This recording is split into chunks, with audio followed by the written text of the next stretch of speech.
warahmatullahi wabarakatuh. Waalaikumsalam warahmatullahi wabarakatuh. Sebelum kita mengawali kajian pada hari ini, mari kita berdoa sesuai dengan kepercayaannya masing-masing. Doa mulai. Selesai. Anak-anak, sebelum kita memulai, mari saya absen terlebih dahulu ya. Ika Yulian dari Hadir. Jadi semuanya hadir ya. Sebelum kita memulai, saya ingin mengetes pengetahuan kalian terlebih dahulu.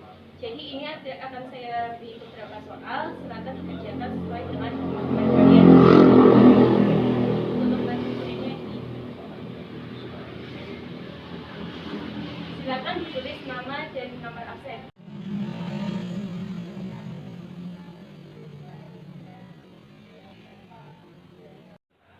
Untuk soal pretestnya, silakan langsung dijawab saja ya. Saya bacakan. Untuk soal yang pertama, apa tujuan dari praktikum yang akan dilakukan? Sudah? Yang kedua, apa yang dimaksud dengan kelarutan dan bagaimana rumus umumnya? Yang terakhir, bagaimana hubungan antara KSP dan ISP itu? Sudah semua? Sudah. Ya. Nah, untuk jawabannya silakan difoto.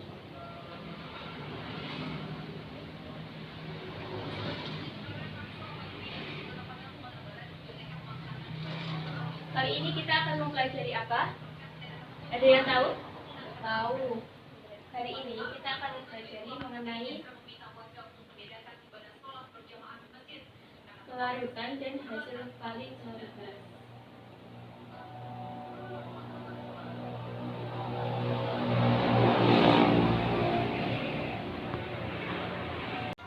Sebelum kita masuki kelarutan dan hasil kali kelarutan, saya ingin memberikan fenomena yang ada di sekitar kita. Kalian pernah membuat es teh? Nah, ketika air panas dimasukkan dengan gula, apa yang terjadi? Larut. Gulanya akan larut ke dalam air tersebut. Nah, itu merupakan sebuah larutan di mana campuran zat terlarut itu masuk ke dalam zat larutnya.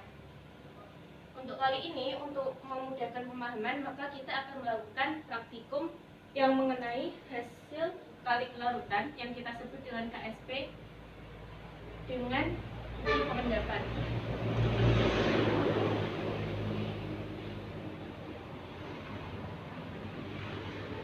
Silakan di sini bisa kalian lihat, kita mempunyai beberapa alat dan bahan praktikum mengenalkan mengenai alat dan bahan yang akan kita gunakan dalam praktikum kali ini. Sebelumnya saya mempunyai modul pembelajaran. Di sini kalian bisa menggunakan untuk acuan dalam melakukan praktikum. Silakan digunakan.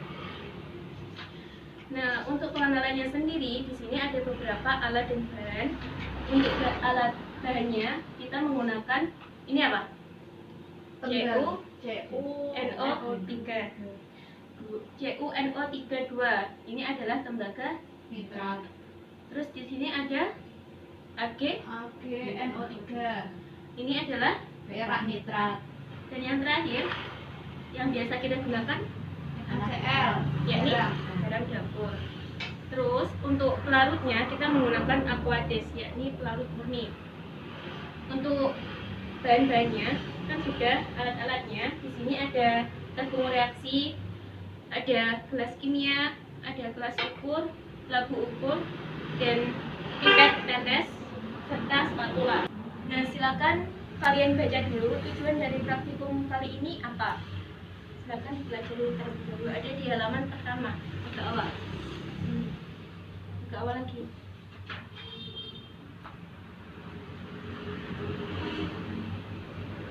Tujuan praktikum mampu menentukan harga KSP. Yang kedua, mampu memprediksi endapan yang terbentuk berdasarkan KSP dan ISP.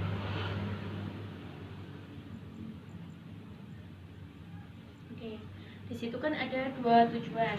Untuk langkah-langkahnya, Untuk mencapai dua tujuan tersebut, maka kita akan melakukan dua percobaan. Yang pertama adalah percobaan Larutan pembuatan larutan NaCl, AgNO3 dan CuNO3+.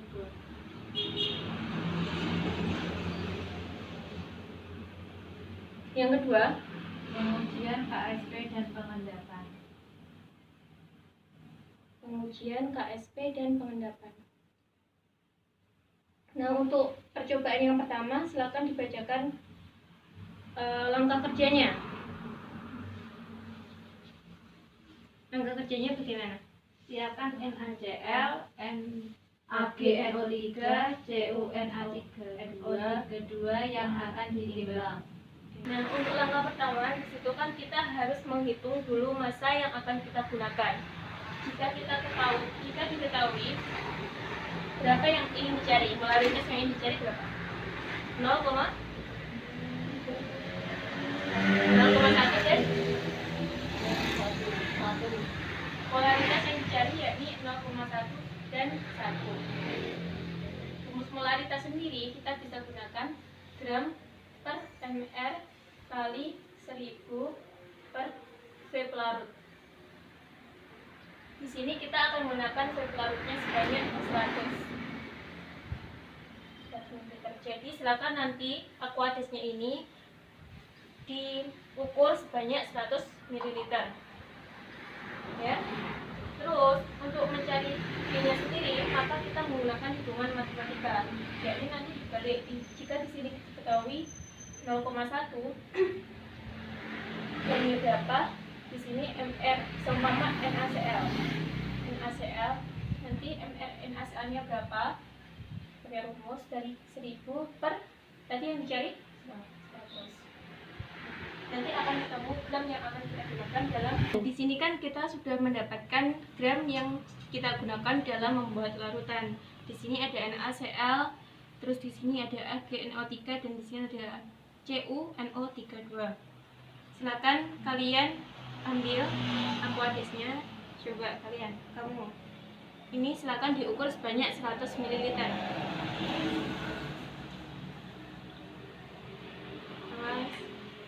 Sudah, Mas? Sudah. Ya. Diisi dulu. Ini diisi dengan NaCl. Sampai NaCl-nya tidak ada yang tersisa.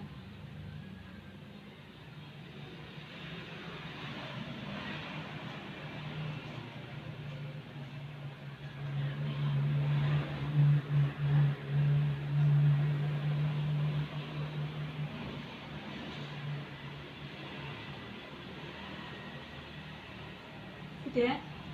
Habis. Ini dicampurkan di dalam batu ukurnya.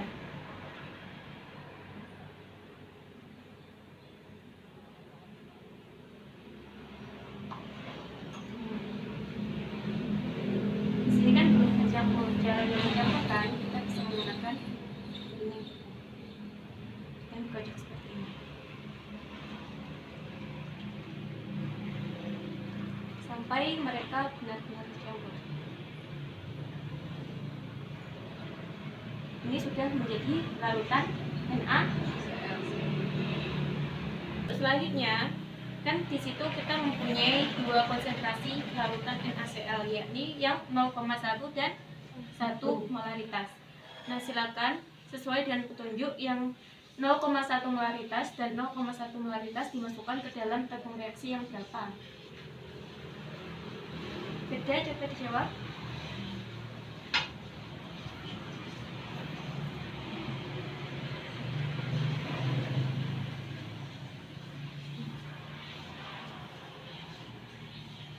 Silakan dibacakan. Tabung reaksi A dan B diisi dengan NaCl 0,1. Tabung reaksi C dan D diisi dengan NaCl 1 mol. Masing-masing diisi sebanyak 1. Untuk campurannya, kalian masukkan NaCl yang 0,1, ini yang 0,1 ke dalam tabung reaksi A dan B, berarti 1 dan 2. Silakan.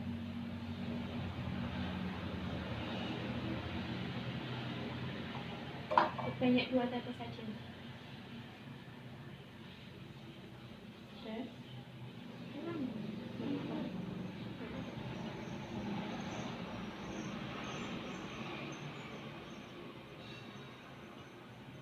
Sudah.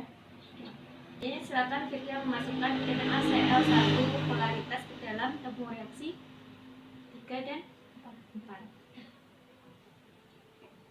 Sebanyak 2 ya, 2 tetes.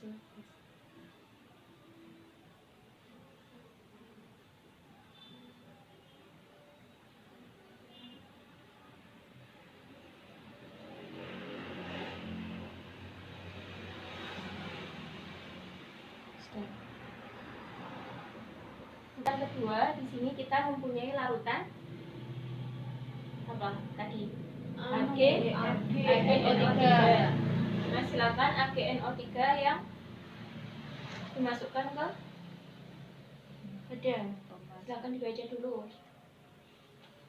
1 ml larutan AgNO3 0,1 mol ditambahkan ke dalam tabung reaksi A dan 1 ml larutan AgNO3 1 mol ditambah ke dalam tabung reaksi C. Yang ini AgNO3 0,1 dimasukkan ke tabung reaksi A. Ya, silakan dimasukkan terlebih dahulu sebanyak 2.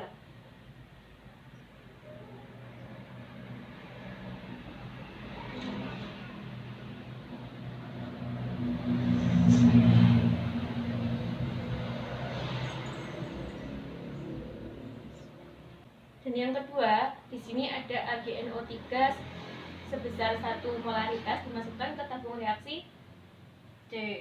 Ya, silakan dimasukkan.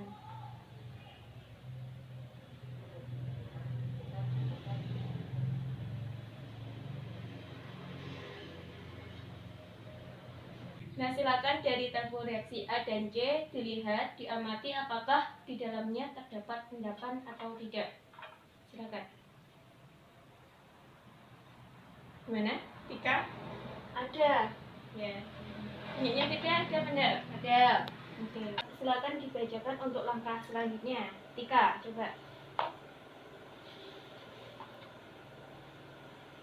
1 ml larutan CuNO32 0,1 molaritas ditambahkan ke dalam tabung reaksi B atau tabung 2 dan 1 ml larutan CuNO32 1 mol ditambahkan ke dalam tabung reaksi 4. Di sini kita pakai sampel yang 2 tetes tadi ya. Jadi silakan dimasukkan 2 tetes larutan CuNO32 0,1 molaritas ke dalam tabung reaksi B. Silakan.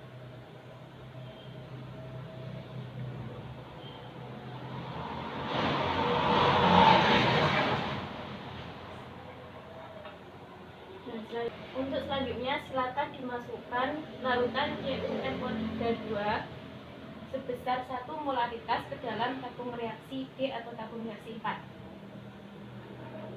Ini 2 tetes.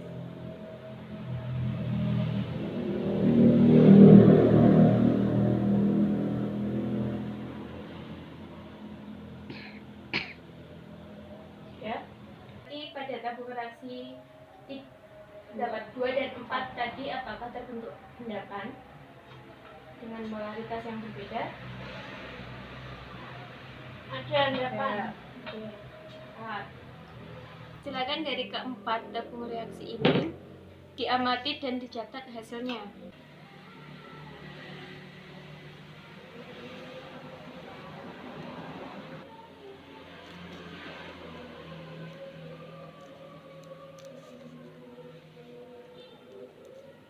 Nah, untuk selanjutnya, silakan kalian membuat laporan dari hasil praktikum yang telah kalian lakukan.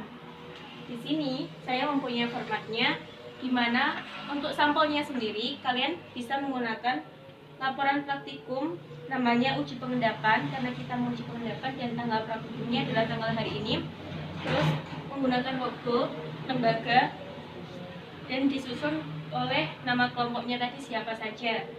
Terus, untuk bagiannya, silakan kalian mengikuti format yang ada di buku pedoman praktikum tadi.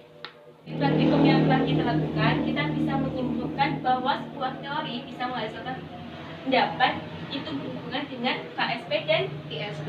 apabila KSP kurang dari ISP, maka dia termasuk larutan tak jenuh. Jika KSP sama dengan ISP, maka dia termasuk larutan Tepat jenuh. Dan jika KSP lebih dari ISP, maka dia termasuk larutan Lewat jenuh atau larutan lewat jenuh ini yang menghasilkan pendapat. Nah, untuk selanjutnya silakan teori ini dihubungkan langsung dengan praktikum di laporan praktikum yang akan kalian buat minggu depan. Silakan dikumpulkan untuk minggu depan.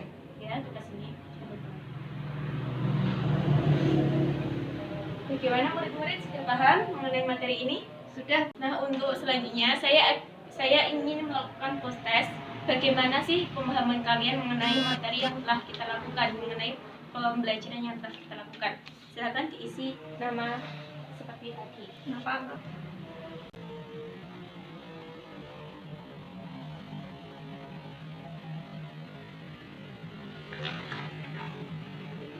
Ya. Untuk soalnya saya bacakan. Yang pertama, tuliskan persamaan reaksi yang terjadi pada larutan A pada tabung reaksi A, B, C, dan D.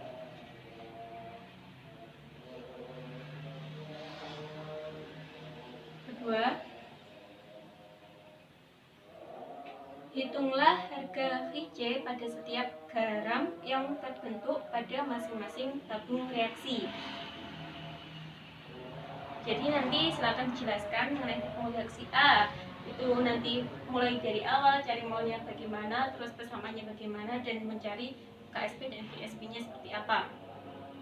Sudah? Ya?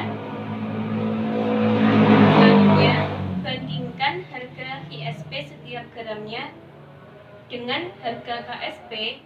Diketahui KSP AgCl yakni 1,6 kali 10 pangkat min 10 dan KSP CuCl sebanyak 1,9 kali 10 pangkat min 7.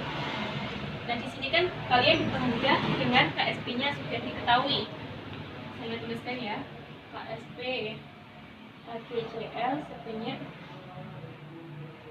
1,6 kali 10 pangkat min 10 dan KSP CuCl sebanyak 1,9 kali 10 pangkat min 7. Nah, nanti bandingkan harga VSP yang kalian dapat pada soal kedua dengan ini. Jika dengan teori yang ini dihubungkan. Terus selanjutnya, dari pembahasan hasil pengamatan dalam praktikum, simpulkan hubungan antara VSP dan KSP serta hubungannya dengan endapan yang dibentuk. Nanti kalau ISP-nya besar, semakin besar nanti endapannya semakin banyak atau sedikit, dan begitu sebaliknya. Silakan dijelaskan pada soal nomor 4. Itu tadi soal post test, dan di sini saya ingin memberikan soal pengayaan. Silakan nanti dicek di grupnya masing-masing. Untuk soal nomor 5, dengan konsep yang sama seperti di atas, maksudnya seperti yang dilakukan dalam praktikum, prediksikan apakah campuran dari larutan 500 ml CaCl2 0,001 m dengan 500 ml H2SO4 0,001 m akan menghasilkan endapan. Jika diketahui KSP CaSO4 itu sebesar 2 kali 10 pangkat min 5. Silakan dibandingkan. Bisa dipahami? Ya. Jadi demikianlah praktikum pembelajaran yang telah kita lakukan hari ini. Semoga apa-apa yang telah kita pelajari bisa membawa manfaat bagi kita semua. Amin. Sebelum saya tutup, apakah ada pertanyaan lagi? Enggak ada. Oke. Saya tutup ya. Semangat buat kalian semua. Jangan putus asa dalam belajar, karena belajar adalah cahaya. Terima kasih. Wassalamualaikum warahmatullahi wabarakatuh.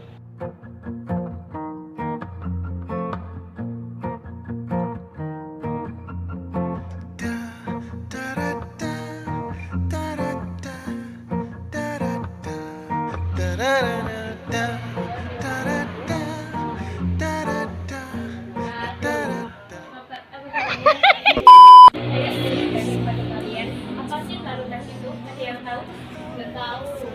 Oke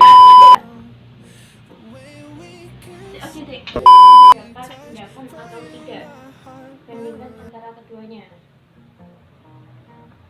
Kok